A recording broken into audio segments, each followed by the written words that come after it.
NABH accredited CGS empanel ESI empanel ayurvedic ഹോസ്പിറ്റലാണ് പരുത്തുമലയിൽ hospital. അവിടുത്തെ ഏറ്റവും ആധുനിക ഫെസിലിറ്റീസ് ആണ് ഈ കണ്ടുകൊണ്ടിരിക്കുന്നത്. ചീഫ് ഫിസിഷ്യൻ ഡോക്ടർ പത്രോ സാറിന്റെ മകനാണ് ഡോക്ടർ സുനിൽ പോൾ സാർ. എല്ലാവർക്കും പരിചിതമായ വ്യക്തിത്വമാണ്. കൺസൾട്ടന്റും ഓർത്തോപീഡിക് സർജനുമാണ് സാറ്. സോ സാർ, നമ്മളിവിടെ ഇരിക്കുമ്പോൾ ശരിക്കും ഏറ്റവും അഡ്വാൻസ്ഡ് ആയിട്ടുള്ള ഒരുപാട് ഫെസിലിറ്റീസ് ഇവിടെ കാണാനിടയായി. അത്തരത്തിൽ എക്സ്റേ സെഗ്മെന്റിൽ തന്നെ ഏറ്റവും അഡ്വാൻസ്ഡ് ആയിട്ടൊരു മെഷീനായിട്ടാണ് ഞാൻ മനസ്സിലാക്കുന്നത്. ഇതൊരു ഫ്ലൂറോസ്കോപ്പാണ്.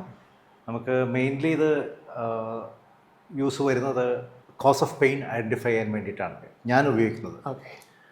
ഇത് യൂഷ്വലി നമുക്ക് സ്പൈൻ റിലേറ്റഡ് പെയിൻ നമുക്ക് അതിൻ്റെ ഏത് ഡിസ്ക്കാണ് അല്ലെങ്കിൽ ഏത് നെർവ് റൂട്ടാണ് എഫക്റ്റഡ് ആയെന്ന് അറിയാനായിട്ട് ചിലപ്പോൾ ബുദ്ധിമുട്ട് വരാറുണ്ട്. അപ്പോൾ നമുക്ക് ട്രീറ്റ്മെൻറ്റ് പ്ലാൻ ചെയ്യുന്നതിന് മുമ്പായിട്ട് ഈ സ്പെസിഫിക് നെർവ് റൂട്ട് ഏതാണ് അതിൻ്റെ കോസ് ഓഫ് ദ പെയിൻ എന്ന് അറിയാനായിട്ട് ഫ്ലൂറോസ്കോപ്പ് ഹെൽപ്പ് ചെയ്യും. അത് റൂട്ട് ബ്ലോക്ക് ചെയ്യും.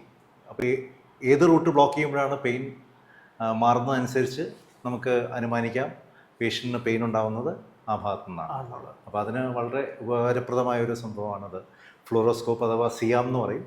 യൂഷ്വലി ഓർത്തോപീഡീഷ്യൻസ് ഏറ്റവും കൂടുതലായിട്ട് യൂസ് ചെയ്യുന്ന ഒരു ഇൻസ്ട്രുമെൻ്റാണ്. ഏറ്റവും അഡ്വാൻസ്ഡ് വേർഷനാണ്. ഫ്ലാറ്റ് സ്ക്രീനാണ്. അപ്പോൾ എല്ലാ ഹോസ്പിറ്റൽസിനും ഓൾമോസ്റ്റ് ആയിട്ടുണ്ട്. പക്ഷേ ആയുർവേദ സെക്ടറിൽ ഇത് ഒട്ടും ഉണ്ടാവില്ല. അപ്പം ഞാൻ ബേസിക്കലി ഇവർക്കൊരു ബാക്ക് സപ്പോർട്ടാണ് കൊടുക്കുന്നത്. എന്നുവെച്ചാൽ നമുക്ക് റെഡ് ഫ്ലാഗ്സ് ഐഡൻറ്റിഫൈ ചെയ്യുക, അതായത് ഏതൊക്കെ ആയുർവേദത്തിൽ സേഫായിട്ട് ഹാൻഡിൽ ചെയ്യാം, ഏതൊക്കെ ചെയ്യാൻ പറ്റില്ല എന്നുള്ളതാണ് നമുക്ക് അറിയേണ്ടത്. കാരണം സർജറിക്ക് അതിൻ്റേതായ ഒരു യൂസ് ഉണ്ട്. അത് ചില കേസിൽ വളരെ എഫക്റ്റീവുമാണ്. പക്ഷേ ഒരു വാസ്റ്റ് മെജോറിറ്റി ഓഫ് ദ കേസസിൽ സർജറി ആവശ്യമില്ല.